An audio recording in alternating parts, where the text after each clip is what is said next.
ikaze mu biganiro tubagezaho kuri Benita TV show. Tukaba tubasaba gukora subscribe kugira ngo ibiganiro byose tubagezaho mujye mubibona gatanu ku kandi. Tubagezaho amakuru agiye atandukanye yo hirya no hino, haba hano mu gihugu ndetse no hanze yacyo, amakuru y'abahanzi, amakuru y'ibyamamare yose tuba tuyagezaho. Niyo mpamvu tubasaba gukora subscribe kugira ngo ibiganiro byose dukora bijye bibageraho gatanu ku kandi. Ubu rero tugiye kubagezaho amakuru agiye atandukanye, ariko uyu munsi reka tuvuge kuri Miss, akaba ari umusitari ukomeye cyane, yitwa Miss Mutesi Jolly, uheruka kugura imodoka ihenze cyane. Akaba yaraganiriye n'itangazamakuru abatuka cyane, ababwira yuko ibyo bitabareba, aho ashobora kubakura amafaranga.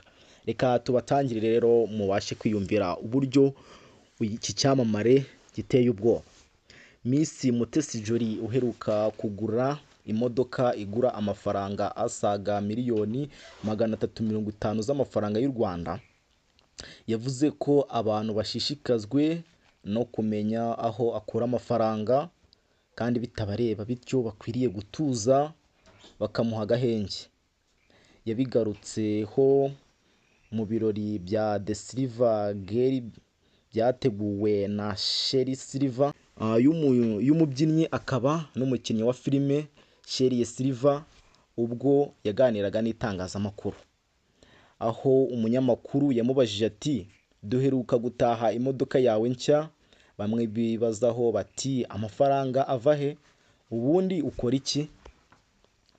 Undi mu gusubiza yahise agira ati aho amafaranga ava ntabwo bibareba, ntabwo nabibonye, ni amateshwa. Ubundi se birabarebaho iki muri rusange? Birabareba, bihorere.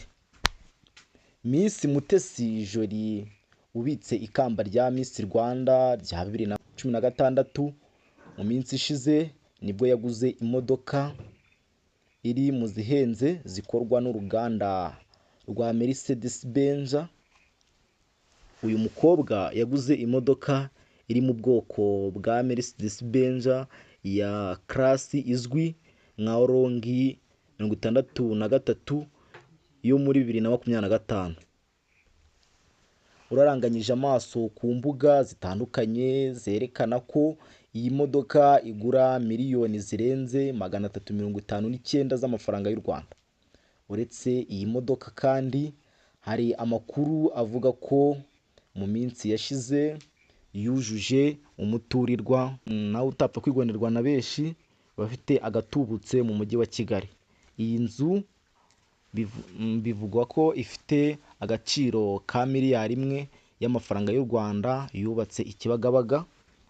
Nyuma y'iyi nkuru rero mukomeze mukore subscribe kuri Benita TV show kugira ngo ibiganiro tubagezaho bijye bibageraho gatanu kuri gatanu. Nge wayibagezagaho ni Migabo Marike.